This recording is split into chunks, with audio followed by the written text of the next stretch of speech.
Hai, jumpa lagi dengan saya, Kim, di Inspirations by the Terrace. Kali ini saya akan membawakan apa yang ditulis oleh teman saya, Pak Napias, yaitu yang diambil dari kisah tentang Abraham yang dia harus meninggalkan Ur Kasdim menuju ke tempat yang disembunyikan oleh Allah. Jadi kisah ini sangat menarik sekali buat saya, sehingga saya akan membahasnya, membawakannya, dan menanggapi tulisan ini. Semoga ini menjadi berkat ya. Oke, saya bacakan. Mengapa Abraham harus meninggalkan Ur Kasdim menuju tempat yang disembunyikan oleh Allah? Bukankah ia bisa tetap hidup taat kepada Allah sekalipun tetap tinggal di sana? Jadi, kenapa ya kok Abraham harus repot-repot keluar dari Ur Kasdim? Bukankah kalau tujuannya hanya untuk hidup taat kepada Allah, kan bisa aja ya dia tetap tinggal di sana. Nah, justru ini trikinya, karena memang Allah menginginkan Abraham untuk keluar dari Ur Kasdim. Jadi ketika dia mau taat kepada Allah, maka dia harus melakukan apa yang diminta oleh Allah pada waktu itu, yaitu keluar dari Ur Kasdim. Begitu ya. Saya lanjutkan. Alinea kedua, Allah menghendaki pola berpikir dan gaya hidup Abraham berubah secara total. Kalau Abraham masih di Ur Kasdim, ia masih terbelenggu dengan gaya hidup orang Ur Kasdim. Nah, jadi ada maksud Allah juga ya, karena kalau Abraham masih di Ur Kasdim, berarti akan sulit untuk Abraham mengalami perubahan karakter seperti yang diinginkan oleh Allah. Padahal Allah merencanakan untuk membangun suatu bangsa dengan pola pikir yang berbeda. Itulah sebabnya ia harus keluar dari negerinya dan meninggalkan sanak saudaranya. Allah mengajarkan kepada Abraham gaya hidup seorang musafir di dunia ini. Kalau Abraham masih tinggal di Ur Kasdim, ia tidak pernah menghayati hidup musafir di bumi yang sementara ini. Kenyamanan hidup membuat ia tidak merindukan negeri yang memiliki dasar yang direncanakan dan dibangun oleh Allah sendirinya. Ini menarik ya, karena disebutkan di sini negara yang memiliki dasar yang direncanakan dan dibangun oleh Allah sendiri. Apa sih yang dimaksud dengan negeri yang memiliki dasar yang direncanakan dan dibangun oleh Allah itu sendiri?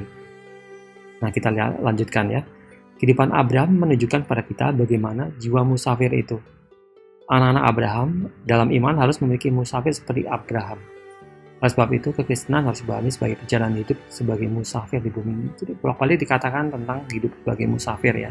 Dan dikatakan bahwa anak-anak Abraham dalam iman harus memiliki sifat musafir seperti Abraham. Nah, siapakah yang dimaksud dengan anak-anak Abraham dalam iman? Ya, kita ini sebagai orang Kristen. Bukan anak-anak Abraham dalam arti anak-anak keturunan asli dari darah dan daging. Seperti itu ya. Kita dipanggil untuk mewarisi Kanaan abadi, yaitu negeri yang dijanjikan Allah. Untuk meraih warisan tersebut, orang percaya harus belajar melepaskan diri dari segala ikatan belenggu keindahan dunia atau percintaan dunia, yaitu keinginan daging. Oke. Jadi kita dipanggil untuk mewarisi Kanaan pribadi abadi, yaitu ke negeri yang dijanjikan Allah. Nah, ini yang dimaksud hidup sebagai musafir itu, menantikan Kanaan abadi ini. Nah, apakah yang dimaksud dengan Kanaan abadi ini? Ya, kita lanjutkan ya bacaan ini. Untuk meraih warisan tersebut, orang percaya harus belajar melepaskan diri dari segala ikatan belenggu keindahan dunia atau percintaan dunia yaitu keinginan daging, keinginan mata, serta keangkuhan hidup. Semua ini bukan berasal dari Bapa, tetapi berasal dari kuasa si jahat. Menanggalkan semua beban ini membuat kita berjiwa musafir. Juga semakin kita menyadari bahwa kita musafir, maka kita akan lebih mudah melepaskan ikatan keinginan daging, keinginan mata, dan keangkuhan hidup.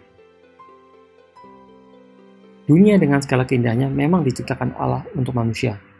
Manusia harus dapat menikmatinya, tetapi tidak boleh diperbudak olehnya. Untuk ini, kita harus menyangkal diri, menolak semua pola berpikir manusia pada umumnya, dan mengenakan filosofi kehidupan anak-anak Allah. Petrus 1 ayat 18-19. Nah, jadi yang dimaksud dengan menjalani hidup sebagai musafir adalah meninggalkan percintaan dengan dunia. Seperti itu ya, artinya kita tidak boleh menikmatinya, tetapi tidak boleh diperbudak. Artinya kita terikat. Jadi kalau misalnya kita tidak memiliki hal itu atau tidak memiliki kesempatan untuk menikmati hal itu, tetapi kita merasa harus ada. Nah, itu kita sudah diperbudak. Kalau kita terikat harus ada kata-kata harus ada, itulah tanda bahwa kita setelah diperbudak. Tanpa meninggalkan filosofi tersebut dan tanpa meninggalkan keinginan menikmati dunia ini sebagai hal yang utama, artinya keinginan untuk meninggalkan keinginan untuk menikmati dunia ini sebagai suatu tujuan utama, itu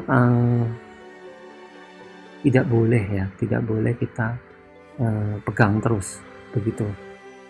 Jadi kalau kita tidak punya keinginan untuk menanggalkan keinginan menikmati dunia, itu kita akan kesulitan untuk hidup memiliki jiwa musafir.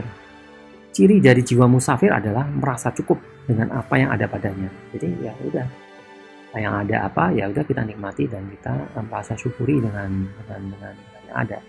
Ini hal yang sebenarnya sangat sulit, terutama bagi mereka yang bisa meraih banyak dan memiliki peluang untuk mencapai bukan saja kondisi di mana apa yang diraih dan dimiliki dapat memenuhi kebutuhan dan dinikmati, tetapi juga untuk harga diri. Nah, kadang-kadang yang paling sulit untuk